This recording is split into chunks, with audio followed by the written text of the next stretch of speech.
طرف لاړم او د ګلداد د خولې مې واورېد روایت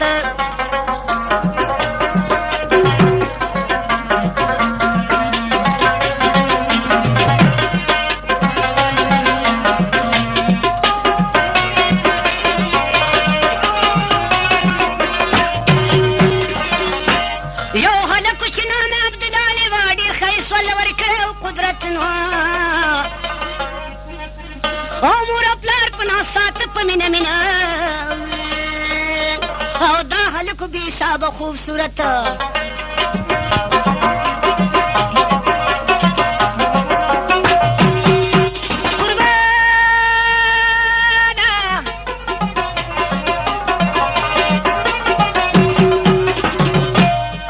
یو جنۍ وه په دې کلي کې یاران وه او د ښایست به درته څه کومه صفت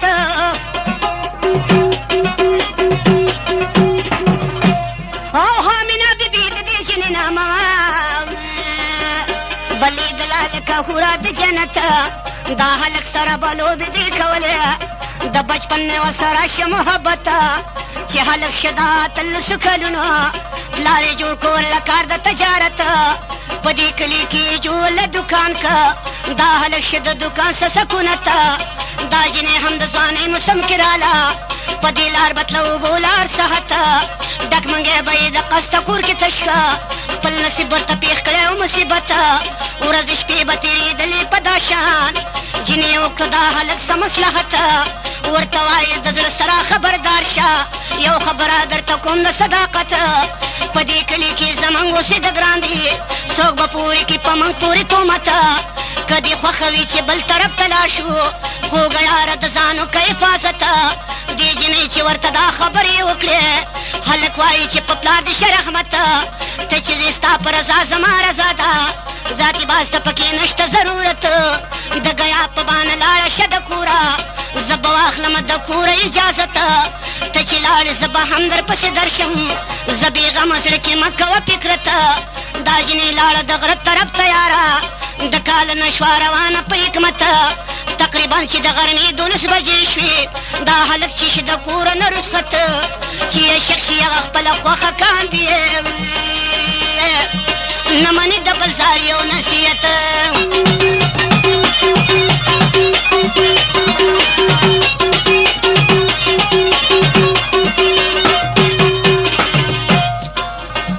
دا هلک چې د جنۍ خوا ته قریب شه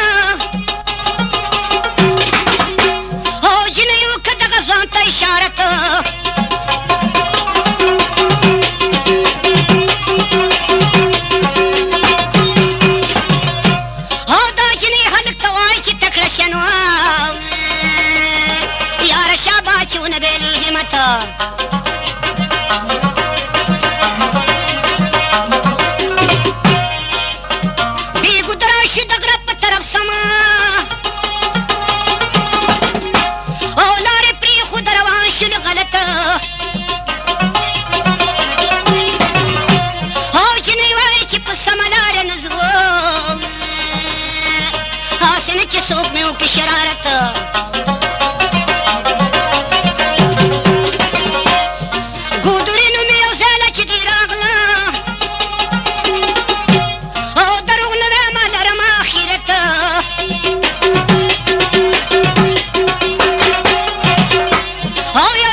یو کمر باندې چې دی ور برابر شو خدای دې خیر کې کتي کوشي امانت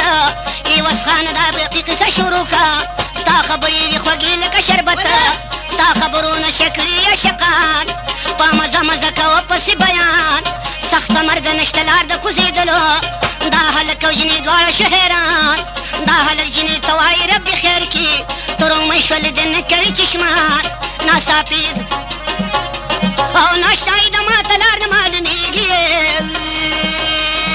پاک الله دې شي په موږ مهربان ځواب کې راولې بچو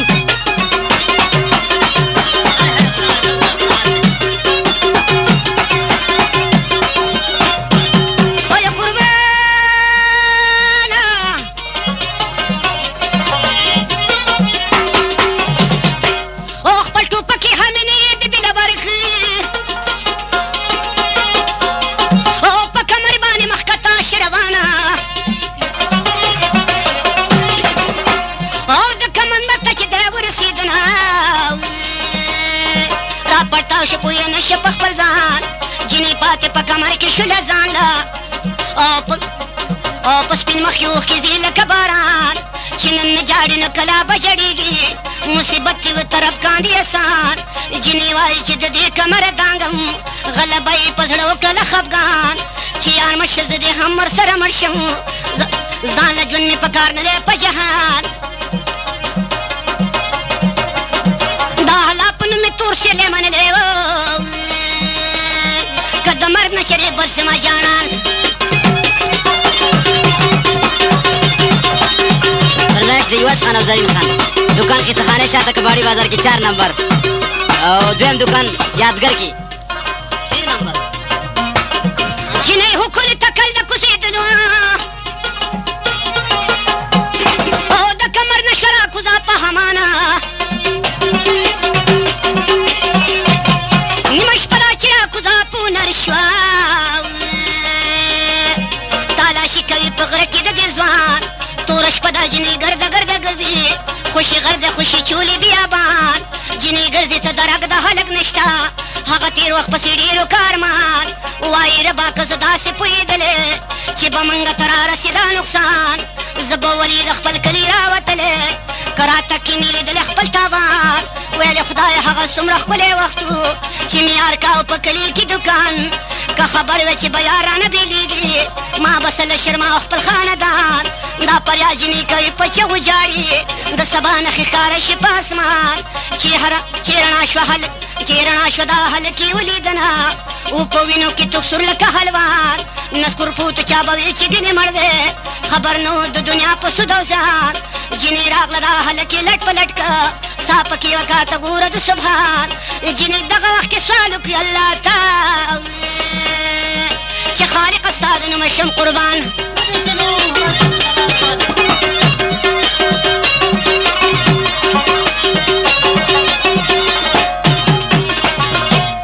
وای ربه دا زخمي جانان مې روغ کړې او بې د یاره زما نه کېږي ګزران او د یار سرغې کې خیور ته جاړي رپېدله لکه پاڼه د خزان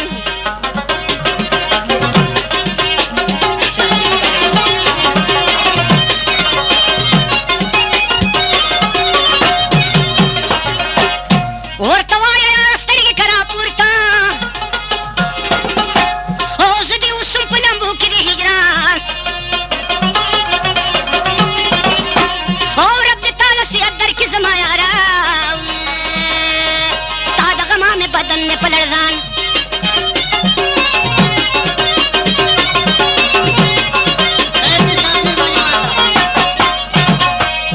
سبا وکړم د ډاکټر نه هسپتال شته او نه څوک شته چې دې راشي په پرسان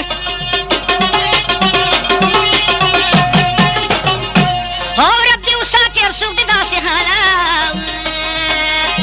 چې امت وي د نبي اخر زمان د جینۍ په دې خبرو مې زړه وسه داسې وایي د سړي خوایي وسخان جینۍ پرېږده خپل جانان ته چې جړېږي چې کورونه رې په څه ډول خبرېږي کومې ښځې چې وي تلې د جینۍ سره د گیا پنډونه یې وکړه روانېږي پام یې وکړه دا جینۍ ورپکې نشته خوشي غر د څه درک معلومېږي ښځې راغلې شور شر کلي کې جوړ شه څوک پکې د ناخبره څوک پوهېږي غرض دا دی چې خلک ټول په چغه لاړو خدای خبر دی چې تر کومه به کړېږي بعضې خلک د مرۍ په ډډه سم شو بعضې نورو لارو ته خورېږي او ډېر کوشش یې د هلک او جنې وکړ معلوم نشه خلک درته تستنېږي یوه ډېره خبرې مه کوه سوالي ټیپ دی کې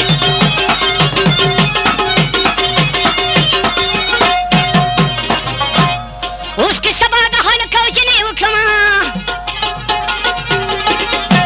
او چې به څومره تکلیفونه پرې تېرېږي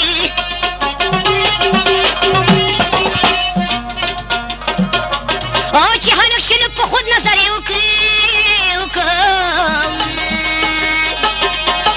او د خفګانه دا جنې ورطرفېږي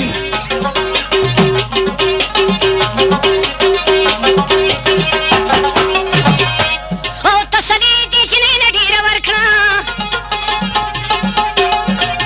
او در افکار دی چې څه وشو هغه کېږي او جړه مه کوه سلګۍ دې په قرار کړه او بېرته لاړه شکه مول پاک یادېږي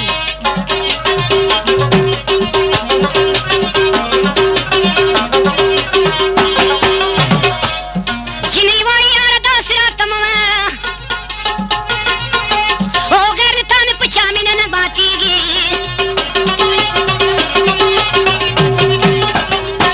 او زه چې تا سره راتلم مرګ مې لیدلی نو ستا په څنګ کې به زما قبر جوړېږي حفظ الخیمه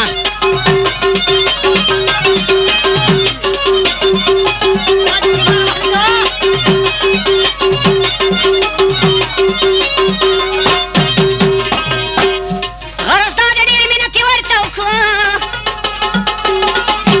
او همینه بیبي د یار خوا ته اوسېږي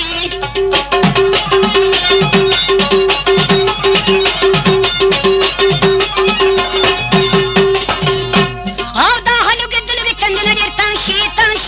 شو او بل زخمي دی پر هارونه یې خوږي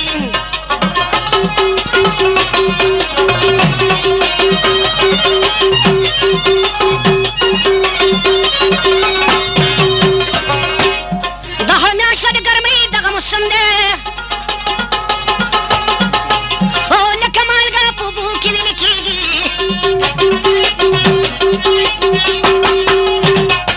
او یوه سانه دا جنې ډېره خفه ده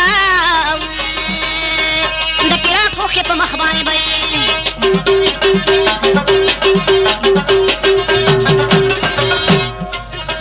هغه کېږي چې رضا پروردګار شي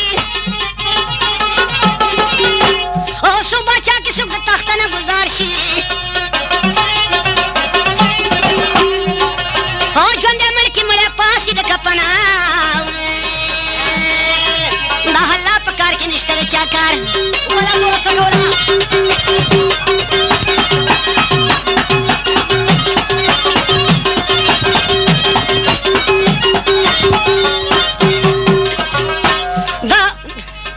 دا هلکه چې دی دغه ځای ډېره ښه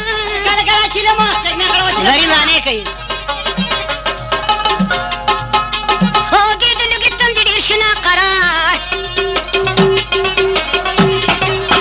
او دا جنې غریبه ځان سپټه جاړي وایي ربه ماته چا کړی هزار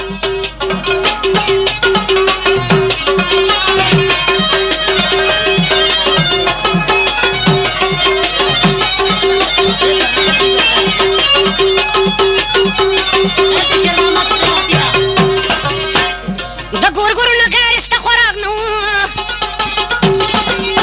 او مړه اوبه یې په دې ګورګور یاره او لیونی وه په ځنګل کې ګرځېدله نو په دې غر کې صحیح کړې وه لار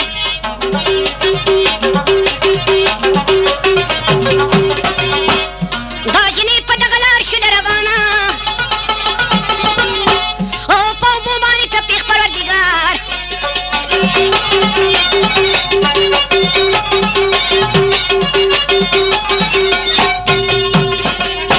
او زړه کې وایي چې اوبه به لسکمه چاول په اوبو موړ کمه بیمار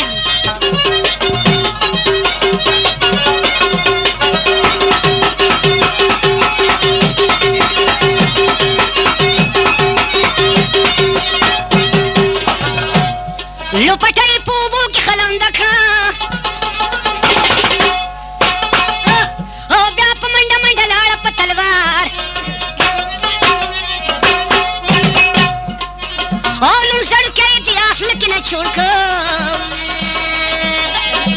محبت تے پرشتی نے سرنگار چې هو بابا شلې ختمې لپټکې بیا به تلله په اوبو پسې دوبار د څلورو ورځو تږی دا هلکو خرید کله خړوبېږي په یو وار قدرت ګوره شپونکی په دې لار راغی چې د کور راوتلی یو سهار دا هلک اجنې دواړه ولیدنه بیا یې وکړه په دې شان سره گفتار ځوانه څوک څه دې نوم دی کوم لیکلی چې بدن دې تمام پرهر پرهر دې هلک وي ته پوښتنه به کړه مانا دې هلک وي څه تپوس به کوې مانا چې ځان نه کړي د غمونو خریدار او یوه خانه حال یې ټول ورته بیان کړ دا شپونکی سراسر که خبردار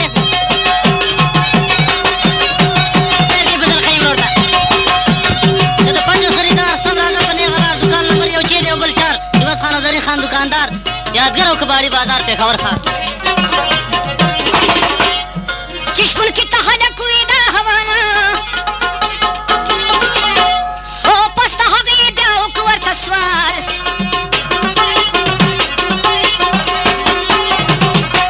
او ویل وروره من سره وکړل کومک او د اوبو دلته نشتې نشته درک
او غرض دا چې غر ته وختل ماښام چې جنې دا خلکو لید برابره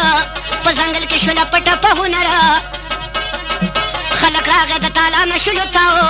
دې هلک ته به یې کاو داسې دباو ویلې وایي جنې کم طرف ته تلي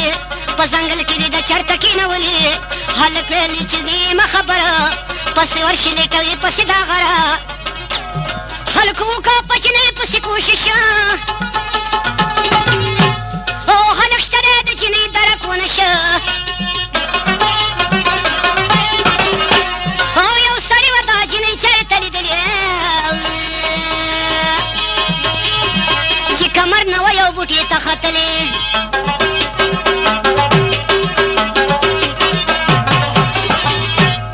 سړی وایي که دا نور خلک خبر شي او د جنۍ مر خو به دلته مقرر شي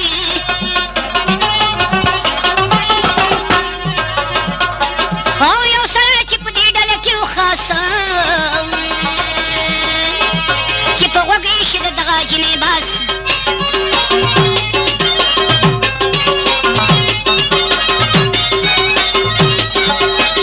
فرمایش د عبدالله خان ضمیر خان چې جنۍ مې دراغلې په نظر کې او پاس په بوټي کې د ناسته په کمر کې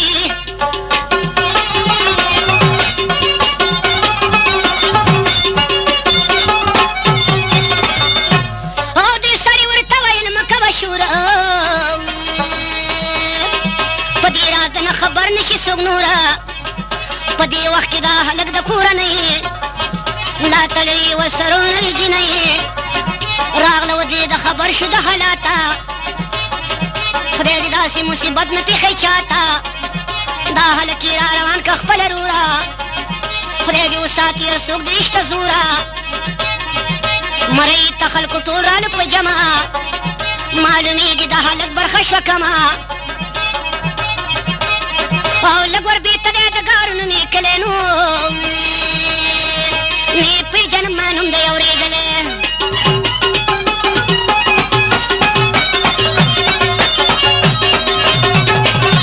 تر میش نه ډېر تنګ یم خو محمد اګل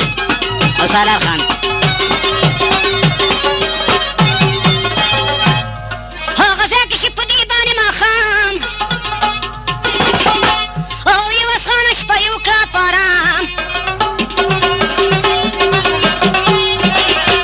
او شپه یې کړه په دغه کلي کې تېره نو دا هلک یې شته په زړه کې د مرګ ویره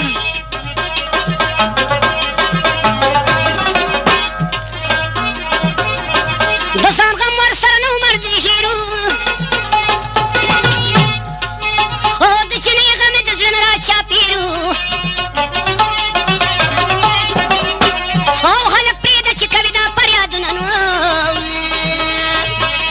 او ظالمان ورته د مرګ تړي بندونه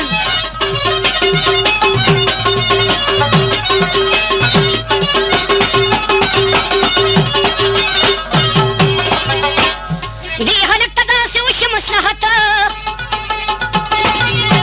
او من خبر که ځوانه ښه په حقیقت او چې تا کار کړی د چا په شرارت که په خپله د نه کار شوی غلط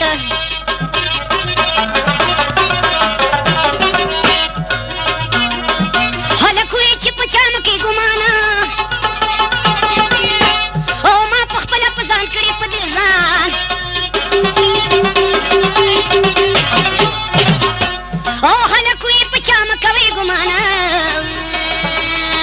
ما په خپله هر څه کړي په خپل ځان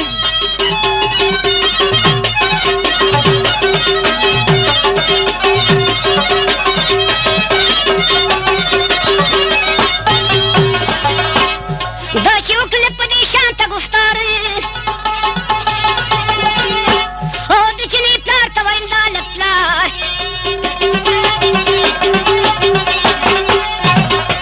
او هلک مړکه ما یې خونده در بخلی نو زه یې په خپله باندې نشم ویشتلی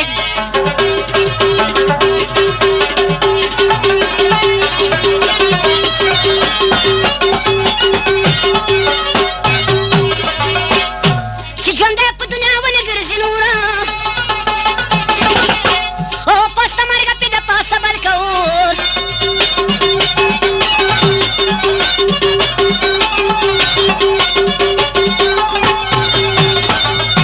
او د جنۍ د پلار او شده ووځه که زه وکړم په دې ځوان باندې ډزه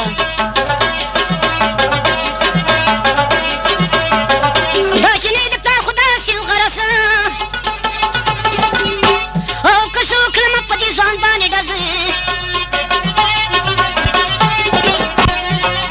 او جنۍ نشته په مقابل کې مړ شي او بې ثبوته مرګ دې کار به نو وسخړ شي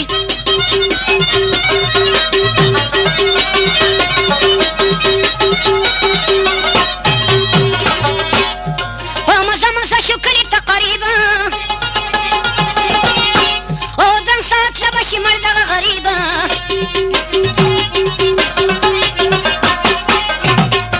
او یو غیره سړی مرګ ته شي تیاره او چې ټوپک له کارتون ورته په تلوار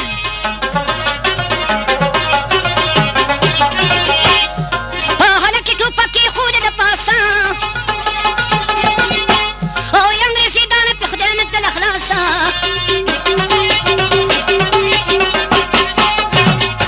او هم یې بل کال توس پې پچ که ظالمانو پلار یې ښه ورته کتل مسلمانانو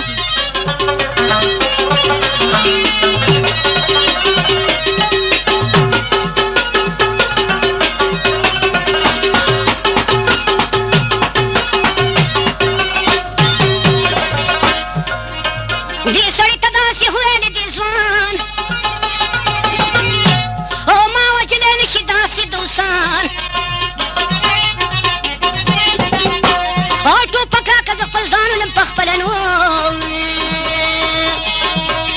او په بیمانه سړي ځان ولې مسله او بیا یې ورکړل ټوپک په لاس کې بیا یې ورکړل ټوپک په دې ځوان ته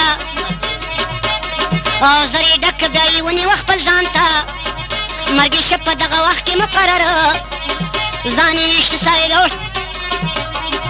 ځان یې ایشتلو رشتا د زړه په سره تماشې ته یې ولاړو ټوله لمه او بیا یې کړه خپلې لاسونه ورلسمه او هلک مشکاټ کې واغستلو کور ته د مرزیره یې چا ورساو مور ته رښتیا ورته دوکړي ماره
ولې نګلېږي پسې شي ستومانه او ولې نه کوې زما سره خبرې خپله زویه ته پسې سي زمرورې نازولې زویه مړ شولې بې ځایه او په زخمي زړه کې دې څه دې راته وایه او ټول ټبرې وار په وار ورته جړېږي نوره سخته پې د دې نه نه ځایږي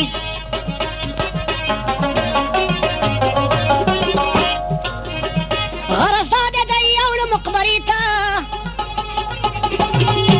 او مور یې ویلې زویه لاړې رانه چېرته او عشق لاړه د دنیا نه ګورستان ته غمې پرېښوده سړی خوا یوه خان ته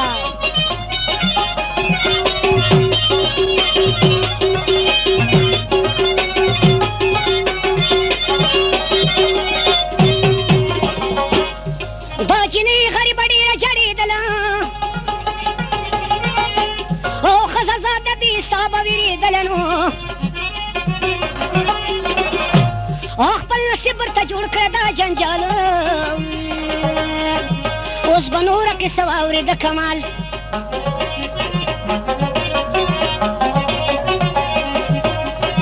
اوس ته نورې قصې وکړه معلوماته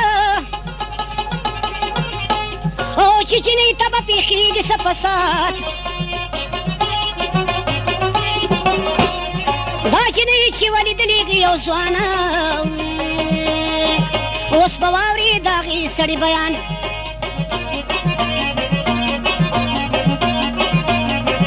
دغه ځوان چې را روان ده خپله کوره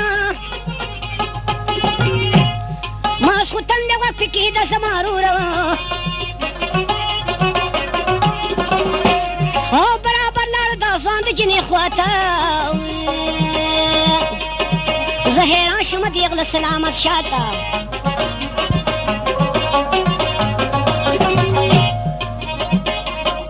د دې ځوان سلامت شاه نومو یارانو او د مطلب قصه به واورې هوښیار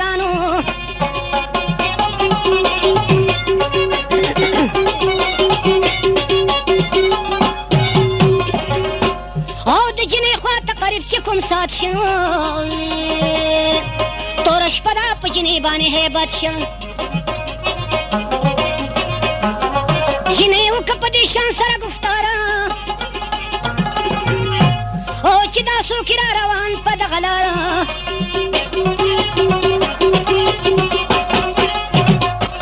او ته پیره که ښاپیری که انسان چې تنها په توره شپه کې روان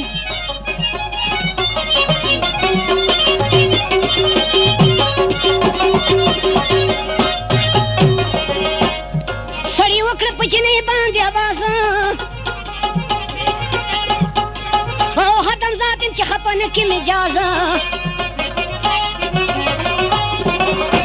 او مه وېرېږه په تا راله خوشحالي او رالیږلی یم ستا یار عبدالعلي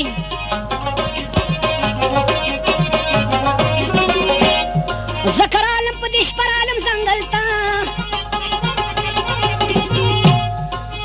او راته ویلې چې ته لاړه شه کابل ته او چې مې کله زما ښه شي بیماري نو زه به درشم کابل ته ضروري زما نه غیر په چا نه و دا اعتباره اچولی په ما دغه بېګاره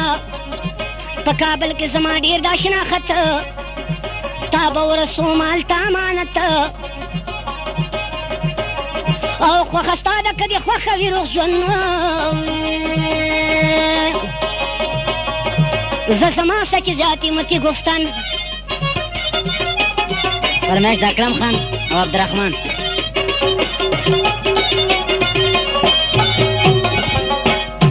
خوښه ستا ده که دې روغ خوښ وي خپل ځان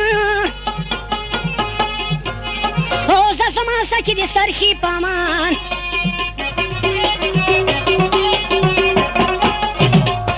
او دا متل دی چې د ښځو عقل کم وي او چې بې عقله وي ټول عمر یې په کور غم وي شه په زرخۍ مب کې ډېر مزل ته پات دی جنې څو ځان سره وکړه په ګمانه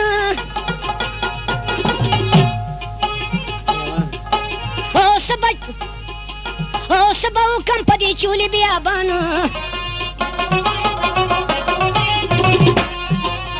او که مې شپه شي ما به ماته کې لیوانه او خلاصېدی نه شم د مرګ نه پریشان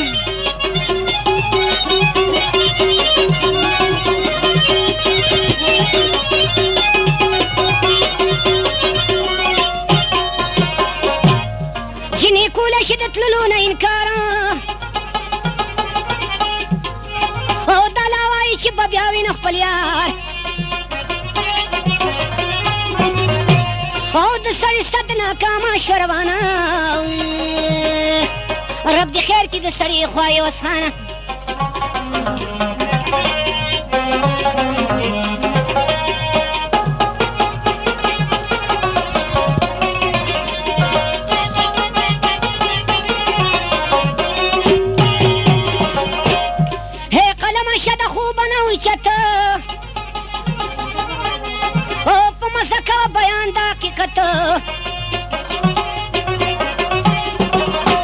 او دا جنۍ شه د سړي سره روانه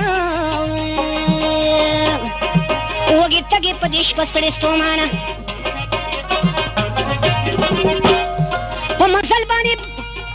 په مزل باندې بدن وکړه دردونه او په سرکو شونډې پرېوتل ګردونه شدلي صاحبزاده کلي تقریبا او جنې داسې کړوله خپل نصیبه او په دې کلي کې ډېره شه دغه ځوانو او خبر نه دی د دې حاله صاحبزادګان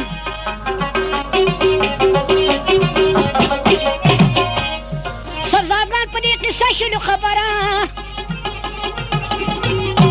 او دا سړی که د کلي نه بهر نو دا سړی جنۍ دواړه وشړله دې جنۍ به د خپل ځان سره جړل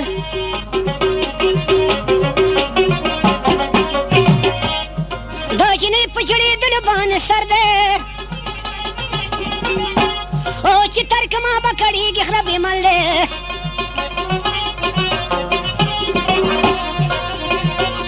او ستړي وړي را روان شو په منزلو او زرڅیرې وې هغه لارې د ځنګلو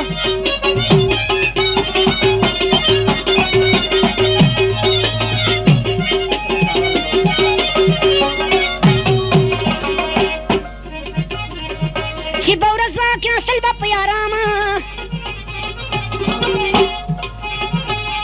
او بیا به تللو چې تیاره شوه د ماښامه او تقریبا چې کړه هویا مې له رفتار رب دې ما ور پکې نه کړي ګناهګار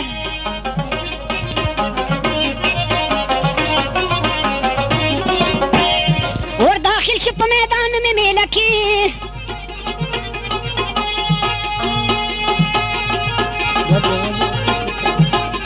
او دوه درې ورځې هلته شو په حوصله کې خو د ویرې نه به پټ پټ ګرځېدل او اراده یې د تلو کړه د کابل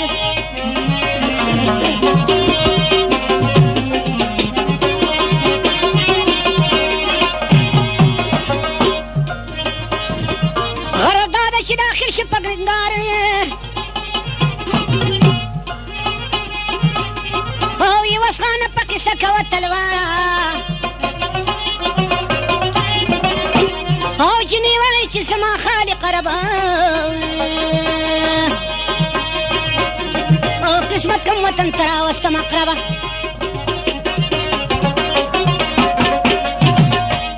خپله روره ځان یې بیا جوړ کړه مزل ته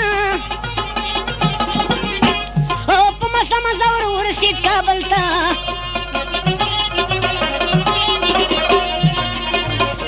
او ځان ته پېښه کړه په زور باندې خوارین په کابل کې به یې کوله مزدوري دا سړی شه په دې خپله مستومانه وایه ربه څه غلطي وشوه زمانه دا متل ده چې څوک تنګ شي خود په جنګ شي او که بادشاه په پردي ملک کې ملنګ شي او په کابل کې شوه ګرانه ګزاره او ځان یې جوړ کړلو منزل ته دوباره او راغی خاص جلال آباد ته دغه ځوان عقوبت به شي د خاورو بندیوان یو ملک و چې د هغه څه شناخت و دې ملک په حکومت کې ډېر عزت و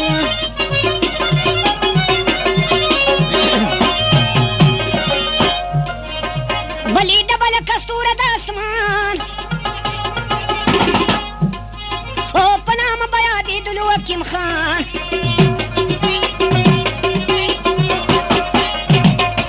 او حکیم خان ملک صدا سره نوکر شو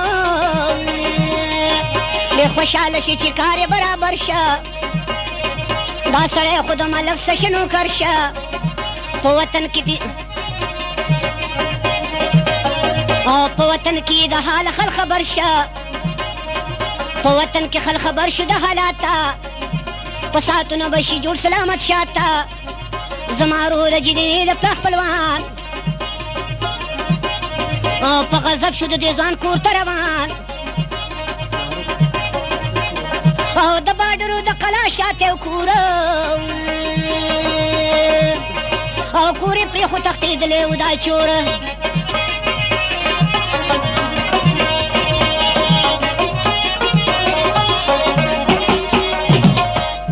د کالنې خلکو ته وکړله ګیره او ربک سلامت شاه به دې ښکاره نو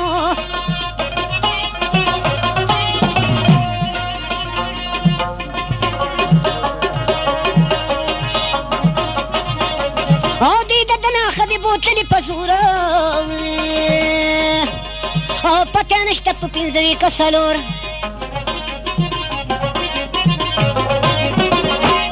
ښځې بوتلې سر ولاقه غیر ته او رب دې دا دې څه ورسوي خیر ته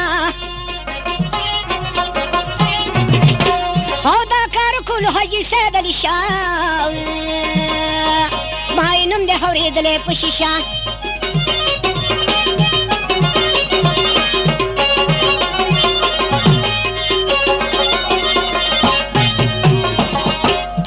خپل د پاره وکړه داسې کارې او وي وسانه ست رحمت دې شي په پلار او جنې ناسته وه خپه جلال آباد کې وایي ربا چې حاصل زما مراد کې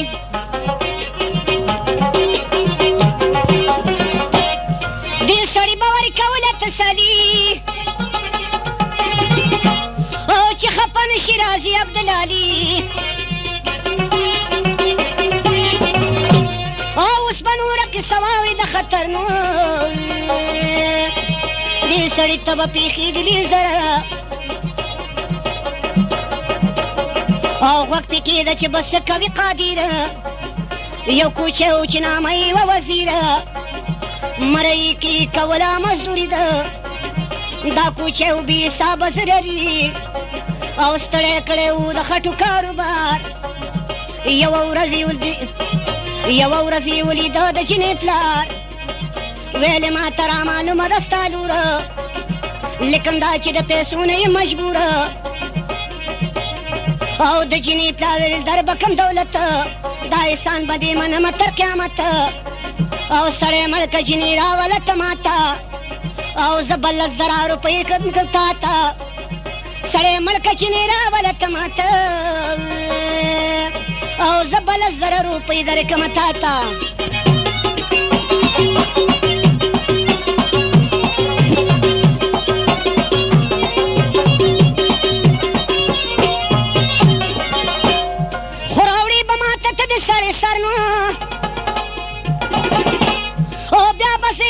ټول عمر نوکر نو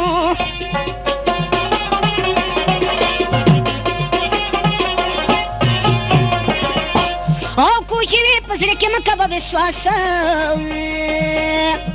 زه به تاله جنې راولم په لاس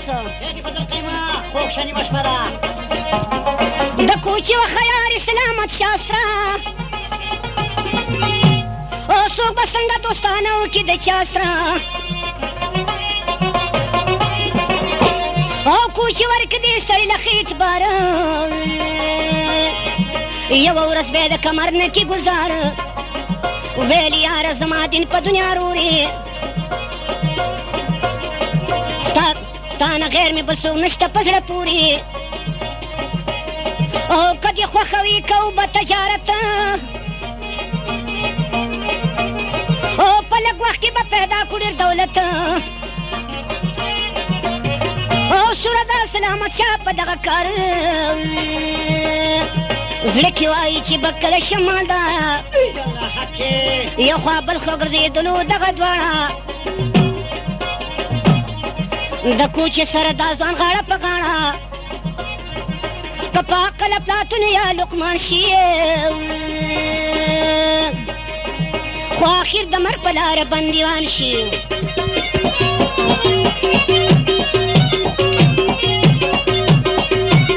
جمشید خان ده خپله روړه یو سړی و د دیانه او بندوبست یې د واده کړلو تیاره او دغه دواړو ته یې جواب ویې وسانه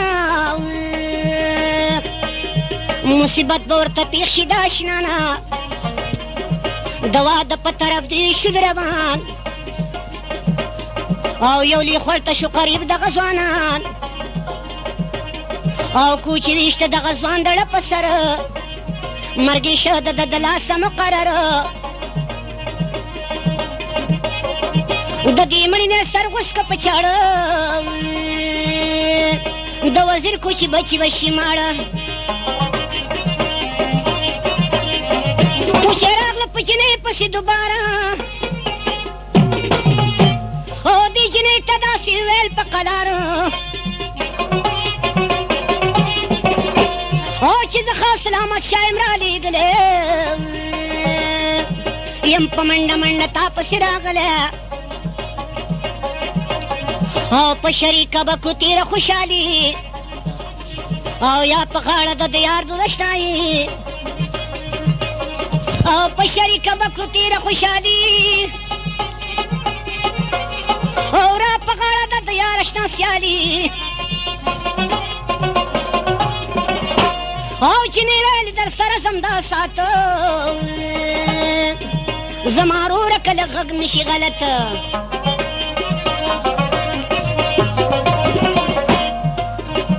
دی غمونه مې په سر باندې امباره او که دا غم مې د زړګي نشي کناره او دا جونې شه د کوچي سره روانه او د وزیر کوچي دی رب کې خونه ورانه کوچي خپل کور ته جنې ورسوله په مزه یې په خپل کور کې کېنوله جنې ویل اسلامه ستا چېرته دی وروره او واده کم کلي کې دی د سترګو توره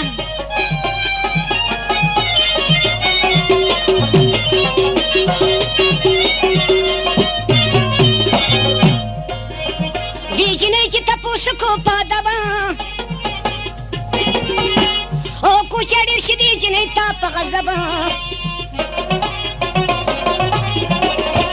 او کوچي ویلې واده نشته کېده غوږه مرد راغی که د خولې دې ایسته غږه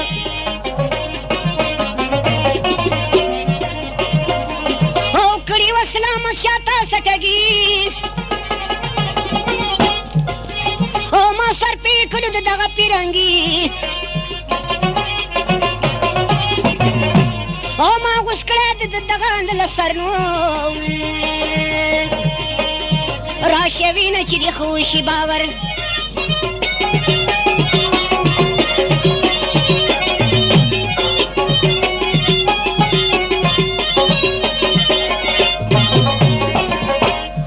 د کمر نه چې پرېوته ستا کوم یارو دا خدمتو دا غماله پکارو او ما دغه دپاره وکړو دغه خونو داسې کار به چاله وکړي بل پښتون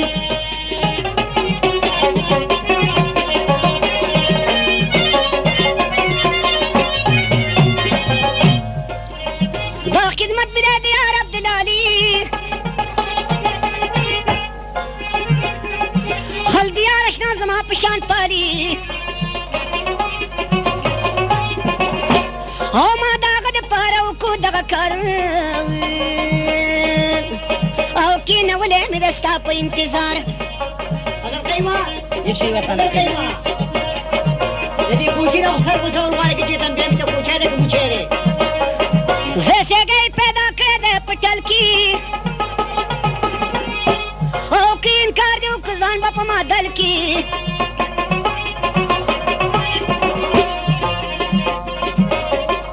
دا جنې چې شوه خبر د دې حواله د وزیر کوچي نه ډېره شوه خوشحاله ورته یې ویل ستا د لاسو شب قربان او ښه دې وکړه چې دې مړ که دا شیطان او رسوه مې هغه یار ته په تلوار رب د پاره چې مې لټ نشي سار یک شی وسخانه بکې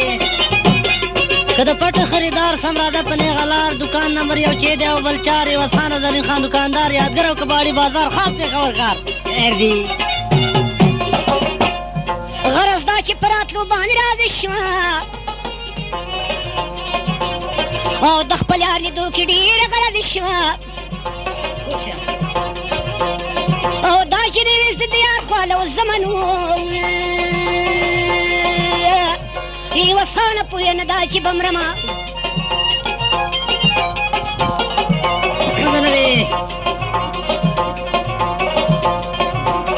او جنې اوس هم لا په تمه ده د یار او د هغه د پاسه خاورې دې امبار دا جنې راوستله په چلول کې خپله وروره دا داخله کړه په ټل کې او بیا خبرې کو د هغه جنې پلار او ویل راشه دله کړی مې دی کار د جنۍ تا چې خبر شي د قصې نه د وزیر کوچي د دغه حادثې نه او په موټر کې پسې راله ماره هم 10,000 روپۍ راوړلې په شمار خیر دې صادر خان او غوټ دې وسولو باجه والے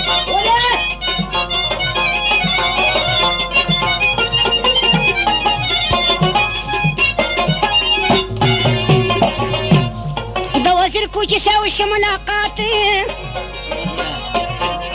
او رب دې کور کې د کوچي د سیمې راته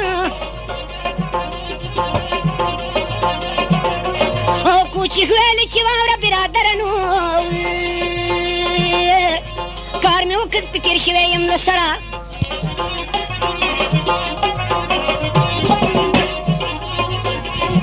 روپۍ راکړه درله کړی مې دی مړه او د دشمن سر مې نه تاسو له راوړه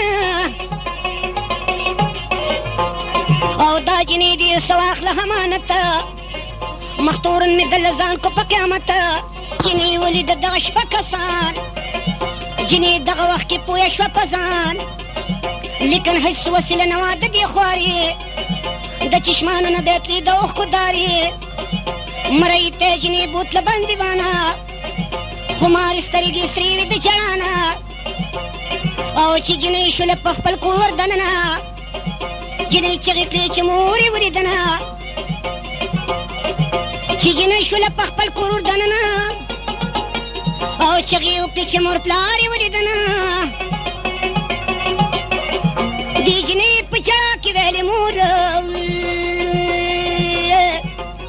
او موږ دې کړو د تربورانو د پیغوره سبا یې له کړه په دې بانه روانه ویلې ګرځا نو ویرېږي بد چانه سیدالې مونږ لکړې د ډوډۍ نو رالېږلې د په موږ پسې چټۍ نو او همینې بېبي راغلې مېلمنۍ نو تکه سپکه یې په موږ باندې درنه یې دا جنې ته روانه په اعتبار کې دوه سړي ورته کېنول په لار کې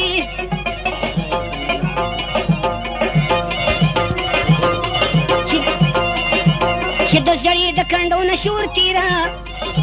دا د ماشو د جنې نه راچاپېره